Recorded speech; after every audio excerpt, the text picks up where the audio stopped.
Buenos días, bienvenidos a nuestro tiempo devocional Tu Palabra para encontrar el camino. Hoy es 22 de octubre del 2025. Vamos a continuar con la lectura de la Biblia en un año con la carta de San Pablo a Tito, capítulo 2, versículos 9 al 15. Tito 2, 9 al 15.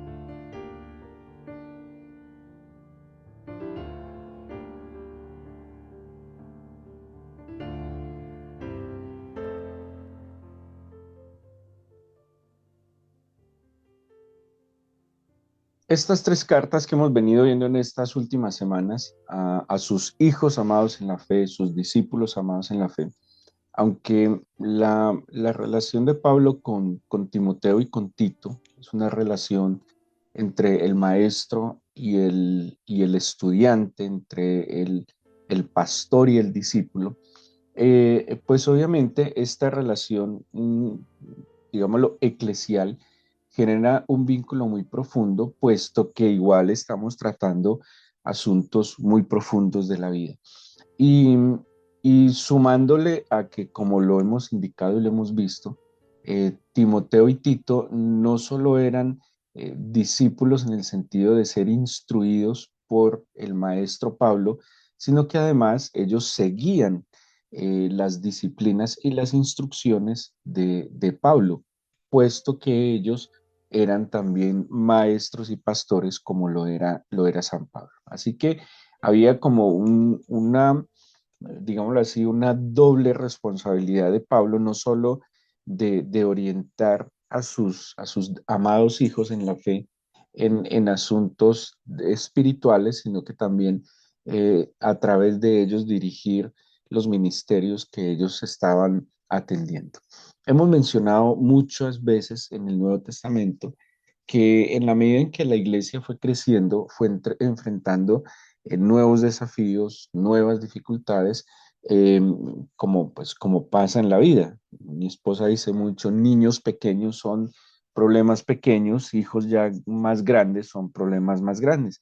Y la iglesia, en la medida en que fue saliendo al mundo, porque acordémonos que la iglesia empieza en Jerusalén, la iglesia empieza su desarrollo en Jerusalén y aunque no gozaba de popularidad entre los judíos o el mundo judío, pero pues no tenía las complicaciones que iba a enfrentar al salir de las fronteras de la Judea, puesto que iban a llegar otro tipo de personas y se iba a enfrentar eh, a nuevos desafíos, ¿sí? A personas con perspectivas, con cosmovisiones muy diferentes que terminarían en algún momento en amenazar lo que era la enseñanza del Señor Jesús. Ya para el mismo judaísmo, ahora, partamos del hecho de que el cristianismo no surge como una religión, ¿sí? No era su propósito. Si lo analizamos bien, el cristianismo surge de manera espontánea, ¿sí? No fue algo planeado en el sentido pues que cuando el Señor empieza con su enseñanza, con su ministerio más bien, que implicaba enseñar, que implicaba predicar, que implicaba sanar, liberar, pues el Señor no tenía como una estructura que estuviera estableciendo, sino que Él tiraba las redes y pues la gente se iba adhiriendo. Fue luego los discípulos los que tuvieron que irle dando forma y orden a este surgimiento, a este fenómeno, porque podemos decirlo que el cristianismo sin duda alguna se convierte en un fenómeno. Entonces, en la medida en que salen de la Judea como consecuencia de las persecuciones y se enfrentan a un mundo enorme, al mundo greco-romano, donde el mensaje definitivamente cala en los corazones, el mensaje de la cruz del Evangelio no es indiferente, el mensaje se convierte en una respuesta también a un mundo que venía viendo vanidad, falsedad, hipocresía, venía identificando también un deterioro moral. Era una época de un deterioro moral muy alto y el cristianismo, incluso más allá del judaísmo, promovía unas virtudes eh, que eran unas virtudes superiores, ¿sí? Y que invitaban a las personas a tener una vida eh, con una influencia superior. Bueno, la iglesia va teniendo este efecto, de verdad que tiene un efecto muy fuerte. eh, Tiene un crecimiento que es exponencial, se podría decir, en esos primeros años. Además, eran hombres y mujeres muy ungidos, hombres y mujeres muy determinados, sin, sin temor alguno al hombre y con un profundo amor hacia el Señor y un profundo amor hacia las personas también. Pues ellos no se detenían ante todas estas circunstancias y pues vienen, como les dije ahora, algunos problemas, amenazas, dificultades y desafíos que empiezan a experimentar la iglesia, como los temas de las enseñanzas. A veces es bueno, pero también a veces es peligroso cuando los humanos prendemos nuestro opinómetro, ¿sí? Cuando queremos empezar a opinar y asumir posturas acerca de muchas cosas, generalmente basados en conocimientos previos, basados en experiencias, bueno, en muchas cosas. Y, y pues todo esto empezó de alguna manera a afectar la esencia y el contenido eh, digámoslo así, doctrinal de de lo que se predicaba en la iglesia. Era tan básico, tan sencillo el principio de la iglesia cristiana que el mensaje se centraba en Cristo, su vida, sus palabras, el cumplimiento profético que se da en Jesucristo y en sí el mensaje de la salvación. Era esencial, pero cuando empiezan a darse ciertas enseñanzas que van a contradecir, yo les he mencionado, entre otras cosas, contradecir incluso la humanidad del Señor, ¿sí? Empiezan a negar casi que el Señor hubiese venido en carne. Por eso vemos escritos como los de Juan, donde él aclara que el Señor sí vino en carne, que él fue encarnado. Escritos como el de Lucas, que incluso nos habla de la niñez y de la vida como judío del Señor Jesucristo. Empiezan a surgir ciertas doctrinas donde pues dicen cosas absolutamente contrarias al Señor Jesús. Y es allí donde yo les comentaba ayer que surge la idea de la sana doctrina. Y es algo que Pablo resalta mucho, sobre todo en la carta de sus discípulos Tito y Timoteo. ¿Qué es la sana doctrina? La sana doctrina implica una enseñanza saludable, ¿sí? Digamos lo que esa es su, su, su definición, una enseñanza saludable. ¿Qué quiere decir? Que había entonces una enseñanza que no era saludable, una enseñanza que podría hacer daño, una enseñanza que podría aparentar, digámoslo así, bondad, que podría aparentar cosas buenas, pero que el efecto era lo contrario, que terminaba haciendo daño en el corazón. Esta enseñanza saludable tiene que ver con el fundamento, y acordémonos que el fundamento del cristianismo, más que una doctrina, es una persona. Por eso, una persona que encarna un sentido muy importante que es el Mesías. En el Antiguo Testamento hay principalmente tres visiones del Mesías, ¿sí? Hay como les explico, como si hubiera eh, tres imágenes de Mesías. Hay un Mesías sufriente, que es el que está hablando Isaías, del siervo de Dios sufriente. Hay un Mesías davídico, que es como una especie eh, de gobernante, ¿sí?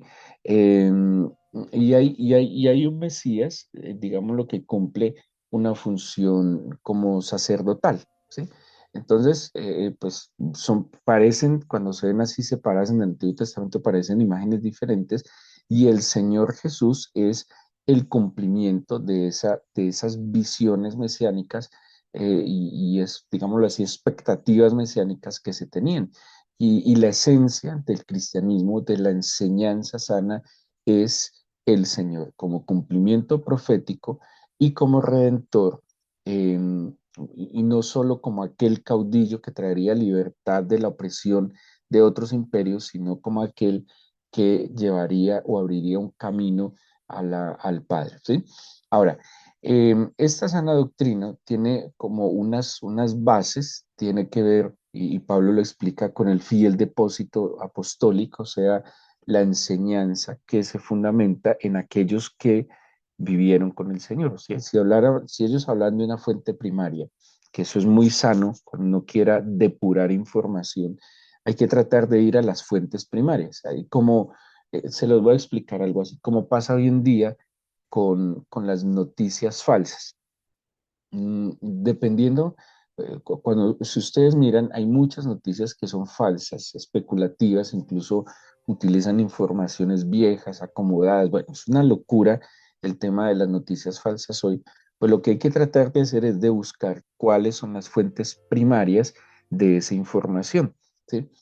Algo así es lo que Pablo está advirtiendo. Bueno, ustedes tienen que mirar el fiel depósito que viene de parte de aquellos que fueron encomendados por el Señor. ¿Quiénes fueron encomendados? Bueno, los apóstoles, los que estuvieron en el ministerio terrenal con el Señor, aquellos que el Señor entrenó, aquellos que el Señor empoderó y a quienes encomendó pues digámoslo, el tesoro más grande que es el mismo Espíritu. De hecho, dentro de los criterios de la canonicidad del Nuevo Testamento, ¿qué es la canonicidad? Los libros que se establecen como libros sagrados del Nuevo Testamento, está el que hayan sido o escritos o, digámoslo así, no escritos, sino inspirados en las palabras de los apóstoles o de aquellos que estuvieron con los apóstoles. O sea, si aparecía por allá digamos, un discípulo de la tercera generación que ni siquiera, que no estuvo con el Señor Jesús, que no estuvo con los apóstoles, ese escrito pues, no lo aceptaban porque era muy lejano a la esencia de la enseñanza sana bíblica, que era en aquellos que vivieron, que vieron, que escucharon, como dice Pablo, perdón, Juan, creo que es en su primera carta, dice, palparon, vieron, escucharon, compartieron con el verbo hecho carne. ¿Sí? Entonces, algo que Pablo está advirtiendo tiene que ver con que son las palabras de los apóstoles. Hay muchos escritos alrededor del Nuevo Testamento que son lejanos, en el sentido de que no son cercanos a las personas que compartieron, que escucharon, que vieron, que recibieron instrucción y dirección de parte de aquel quien es la esencia del cristianismo, que es nuestro Señor Jesús. En esta sana doctrina, pues obviamente hay un llamado a la verdad, y la sana doctrina tiene un sentido, ¿cómo se los puedo decir? Como eterno, ¿sí? No es limitado, no tiene una circunscripción puntual, sino que la sana doctrina va más allá de cualquier tipo de barrera o frontera. Ahora, miremos rápidamente los textos donde Pablo habla sobre la sana doctrina. Empieza en la primera carta de Timoteo, y nos está hablando pues de la doctrina alineada con el Evangelio, que está opuesta a la inmoralidad, ¿sí?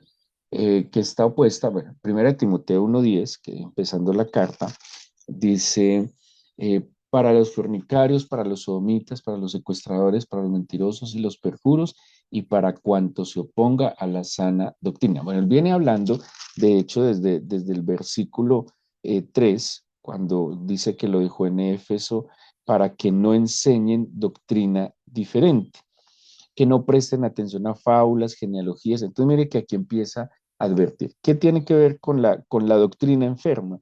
Temas de fábulas, genealogías interminables que generan disputas de edificación.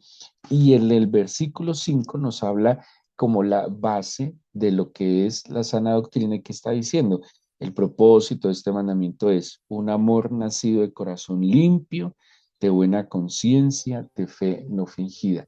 Esto es parte de la sana doctrina. Estas son características de la sana doctrina.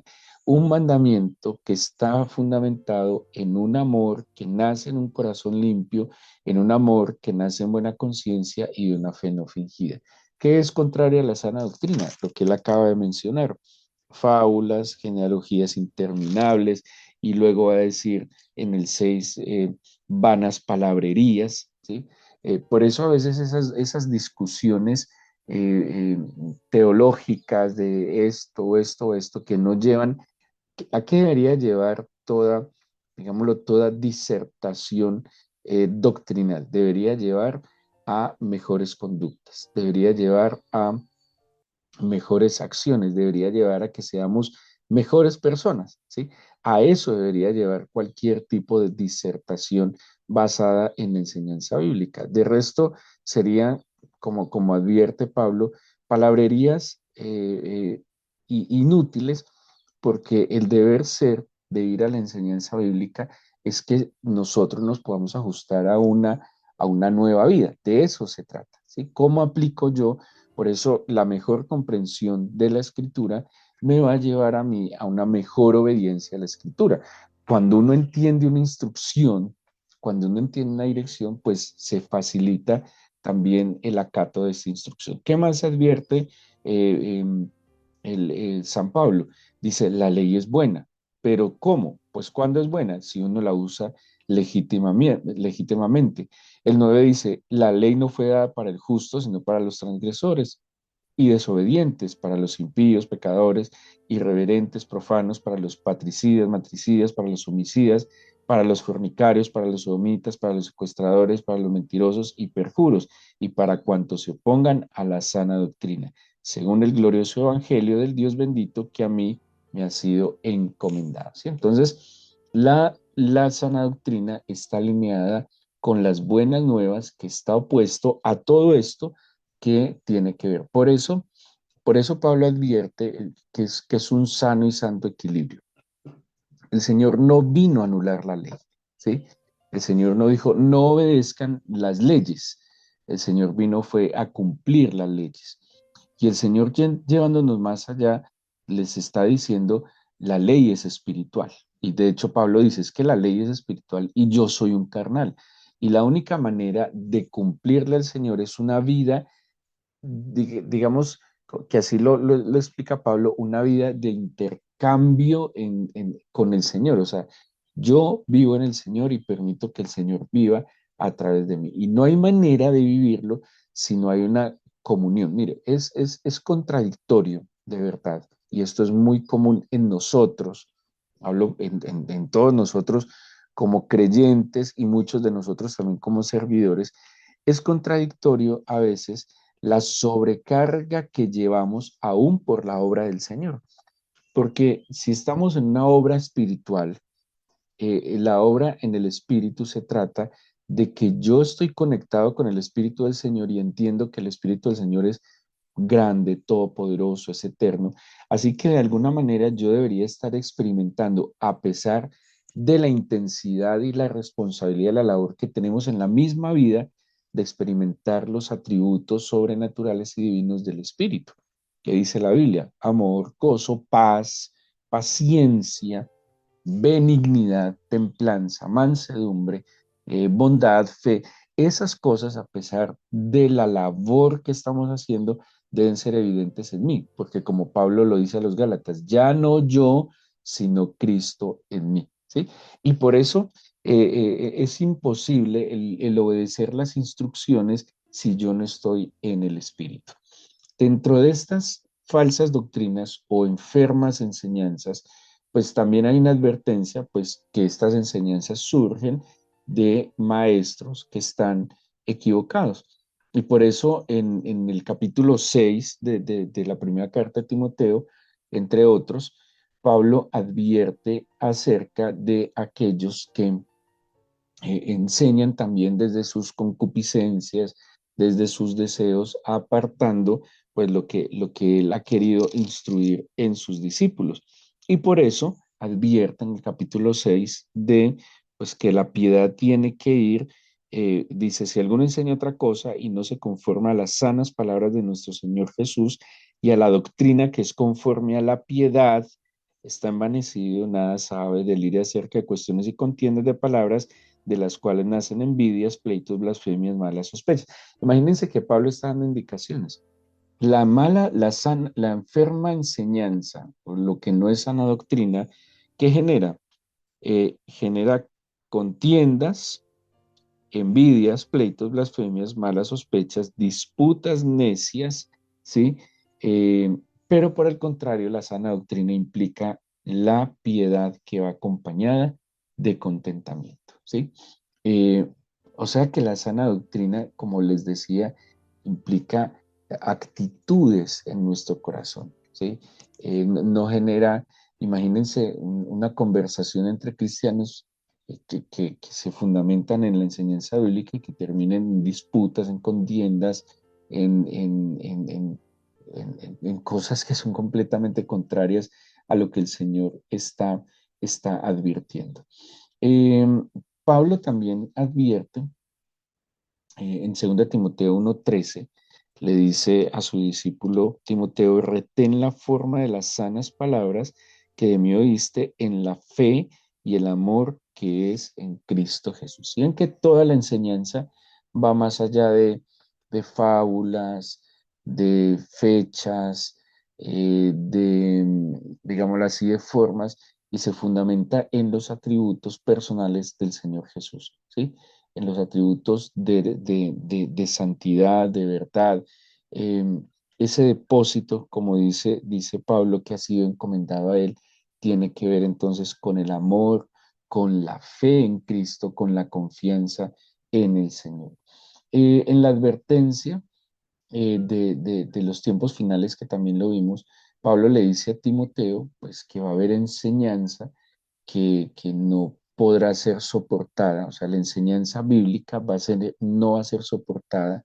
Por eso muchos se van a quedar con los mitos de la Biblia y esto es muy peligroso porque por eso en estos últimos tiempos, y eso pasó mucho después del COVID, se generó como una expectativa escatológica y apocalíptica, donde ya todos empezaron a hacer cálculos del final de los tiempos y a casi a volverse obsesivo en los temas de la venida del Señor, del arrebatamiento, casi que, y es muy peligroso porque si usted se enfoca tanto en algo que ni siquiera llegará, pues simplemente se desconcentra de lo que sí es real, que es el presente, ¿sí?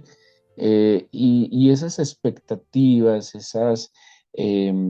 digámoslo así, cuestiones de las cuales se ignora, porque por ejemplo el Señor mismo advirtió sobre los tiempos, nadie puede decir con exactitud, ¿sí?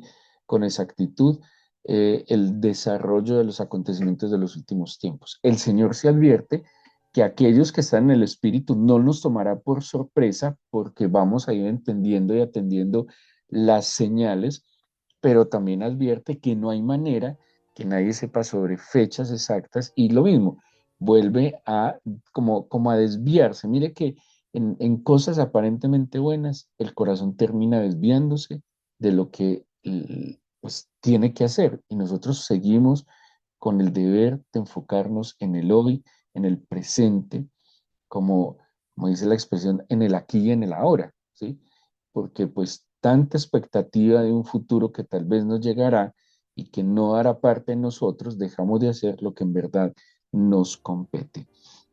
Cuando ya habla Tito, cuando hablamos que también a Timoteo en las cualidades del obispo, tiene que ver con la responsabilidad del maestro cristiano con, dice el Tito 1:9, retenedor de la palabra fiel tal como ha sido enseñada, para que también pueda exhortar con sana enseñanza y convencer a los que contradicen. ¿Qué nos está implicando acá? Bueno, que la palabra con la que él fue instruido en una sana enseñanza pues tiene que ser la mejor manera también para refutar, para exhortar a aquellos que vienen con contradicciones, ¿sí? Por eso también Judas, el escritor de la carta de Judas, advierte sobre la necesidad de estar preparados para tener defensa de la fe y pues la mejor manera de contradecir enseñanzas enfermas y torcidas es teniendo claridad de la sana enseñanza. Advierte también en algunas instrucciones a Tito, en el capítulo 2 dice, tú habla en el 1, versículo 1, lo que está de acuerdo con la sana doctrina, y se acuerdan que ayer lo veíamos, cómo le dirige a ancianos, a mujeres jóvenes, a mujeres ancianas, a jóvenes, bueno, a diferentes tipos de personas, que tiene que ver con la integridad personal que valida la doctrina ante aquellos que se oponen. Algo así de lo que hemos hablado mucho. El estilo de vida, ¿sí? La vida de testimonio que refleja estas sanas enseñanzas se convierten también en un método pedagógico para enseñar la sana doctrina. El amor, la paciencia, la bondad, la rectitud, la gratitud, estas virtudes cristianas no se enseñan tanto con las palabras como con la vida, ¿sí? Y ese es el llamado que nosotros tenemos a mostrar. Por eso hemos hablado desde hace unos meses la antorcha y la trompeta. Y primero es el mostrarlo, que esta palabra viva y eficaz sea viva y eficaz en mí, que yo me deleite en la ley del Señor, que yo me deleite en mi relación con el Señor. De nuevo, es muy peligroso cuando yo me enfoco en estudiar la escritura si no estoy orando, porque la mente es muy veloz, muy rápida y me puede hacer tener percepciones equivocadas aún leyendo la misma escritura. Mire, es que las grandes falsas doctrinas han salido de aquellos que leen la escritura. Así es, alejados de la oración. Es ¿cómo les puedo decir? Como un casado perfecto. La instrucción bíblica debe ir acompañada de la relación con el Señor. Yo oro como debo estudiar la escritura. Si yo me enfoco a estudiar la escritura, no sé, voy a decir media hora en leer atentamente, también debo dedicar media hora para orar y asimilar por el Espíritu la palabra del Señor y entender la revelación que Él tiene para mí aquí y ahora. Eso va a generar una influencia en mi mente, en mi corazón, en mi ser, que sí o sí va a afectar mi modo de vida y al afectar mi modo de vida, esas virtudes se tienen que empezar a evidenciar en mí y solo mi estilo de vida va a contradecir las palabras que no están sanas, ¿sí? Enseñanzas que no están sanas, sino que están minadas de errores, pero mi estilo de vida, como dice la misma escritura, es que son los hechos, es el testimonio el que también va a hablar de mí. Y cuando mi boca sea abierta, seguramente tendrá todo el respaldo que la antecede a través de mis buenas acciones. Hay que escudriñar las escrituras, hay que estudiar la Biblia. Estamos en un tiempo de mucha dificultad para concentrarnos, para enfocarnos, para escuchar atentamente. Por eso a la gente le cuesta, mire, hoy en día ver algo que dure más de un minuto, 2 minutos en las redes sociales nos cuesta. Cuando vemos que algo dura media hora, una hora, mire, en estadísticas, por ejemplo, de nuestros devocionales, YouTube, que es donde subimos nuestros devocionales, muestra un promedio de retención. En nuestros devocionales duran un promedio de 30 minutos y, y el promedio de retención del devocional son como 4 minutos, imagínense. O sea, aún la mayoría de la gente que luego ve este devocional no lo escucha completamente. Media hora es mucho para escuchar de la palabra del Señor. Por eso la gente quiere cosas de 30 segundos, de un minuto, de 2 minutos, que medio le den una idea, pero no queremos ir más allá, no queremos profundizar, nos cuesta enfocarnos, nos cuesta prestar atención, prestar oído. Y no solo pasa con la enseñanza de la Biblia, pasa con todas las cosas. La gente todo lo quiere sintetizado, resumido, inmediato, hasta para la alimentación, ¿sí? Todo lo queremos rápido. Entonces, eso nos está dificultando que podamos aplomarnos y tener estos procesos de una conciencia plena en la oración y en la lectura de la Biblia. Pero si no lo hacemos, si no lo advertimos, vamos a ser presa fácil de enseñanzas erróneas que, teniendo buenas intenciones, nos van a alejar de la verdad. Y esa es la preocupación de Pablo por sus discípulos y por las iglesias. Y es la preocupación que también debe estar en nosotros hoy, de guardar el fiel depósito, de cuidar las sanas palabras que han sido enseñadas por el Señor y por los apóstoles y sus discípulos.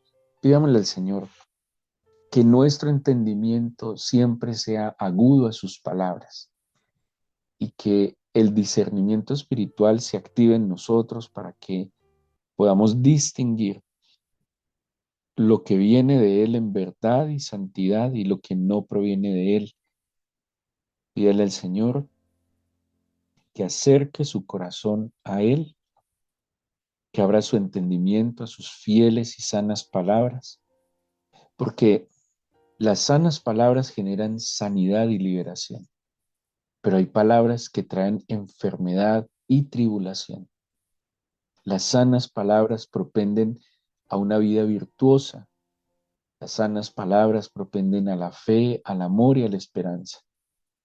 Pero las palabras contaminadas estimulan el orgullo, la arrogancia, las disputas, las disensiones, la vanidad. Las palabras enfermas estimulan a la pereza, a la negligencia, estimulan a la comodidad, o más bien al acomodarse. Pero las sanas palabras estimulan al amor, a un amor verdadero, un amor sin separación. Las sanas palabras estimulan a la disciplina, al esfuerzo, a la valentía, a la determinación, a la perseverancia. Las sanas palabras estimulan al perdón, a la misericordia, a la rectitud, a la integridad. Pero las enfermas palabras, las doctrinas enfermas, propenden a todo aquello que contradice la efectividad de la buena palabra que el Señor nos ha dado. Dígale, Señor, coloca en mí comezón de oír las buenas palabras. Quita de mí, Señor, esas influencias que me llevan a ser superficial y permíteme, como tú dijiste, Señor, bogar mar adentro, profundizar en tu verdad, inquirir en tu palabra y buscarte, Señor, con más disciplina y determinación. Bendícenos y guárdanos, y que este fiel depósito que es tu Espíritu en nosotros, ese gran, maravilloso tesoro, Señor, lo guardemos, pero que sobre todas las cosas sobresalga en nuestras vidas. Danos tu bendición, mi Señor, para este nuevo día, y gracias porque sé que escuchas nuestra oración. En el nombre de Jesús. Amén.